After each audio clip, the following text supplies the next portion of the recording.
There's been a need to teach people and educate people about this. I go to conferences every year with the Building Material Reuse Association, and Ken and I both go to those. So locally, we just had this B Branch project come up, which is a pretty well-known retention basin stormwater issue with the city of Dubuque, and they're going to be taking out 60 plus houses. Saying we go from everything from pulling the first nail to stapling the red flag on the last piece of material that's being shipped out of here. Kind of getting something out of this as well by the houses coming down. You know, we're not payrolling these guys, but we're going to be paying a stipend to each guy to reward them for not only completing the training, which they're getting a grant from NICC for, but we'd also like to reward them for helping us. And then afterwards, they're going to have the reward of having a job and being employed.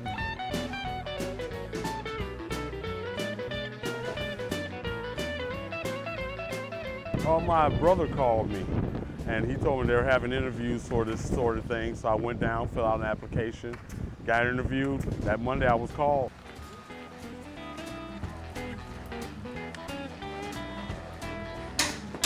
I was working construction, building houses, and all that other stuff, and the reason I took this up because construction right now seems to be hit or miss, you know, maybe 30, 20 hours a week.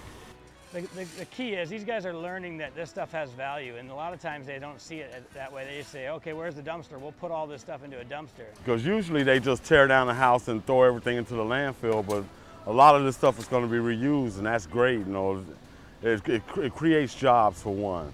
And I've been out of work for a little over a year now, and it's just great to be working again.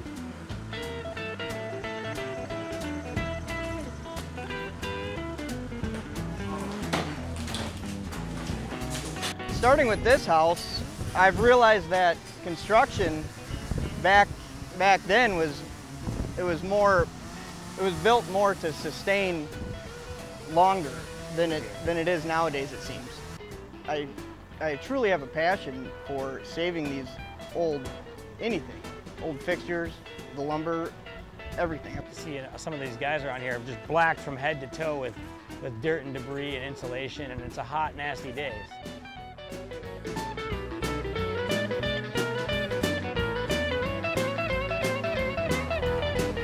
This is not in the book. We can't teach this in the book. These are the things you guys have to come across and learn. And then the teamwork as well is huge. Trainers are really great. They showed us a lot of things that we didn't know. And from the first day, we just pretty much picked up off that, and we got these houses down real fast. It's giving me confidence. You know, it's made me believe in myself again.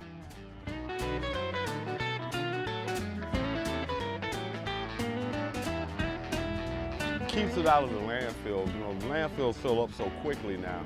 And stuff like this can be resold and reused. That's just awesome. I've learned in the last couple weeks that tearing a house down by hand isn't as hard as it sounds. It's actually quite easy with the right tools and leverage and training.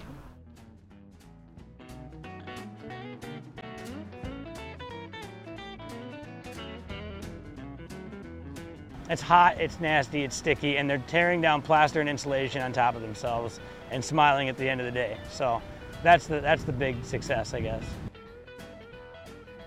It's something that it's the wave of the future, and hopefully it catches on.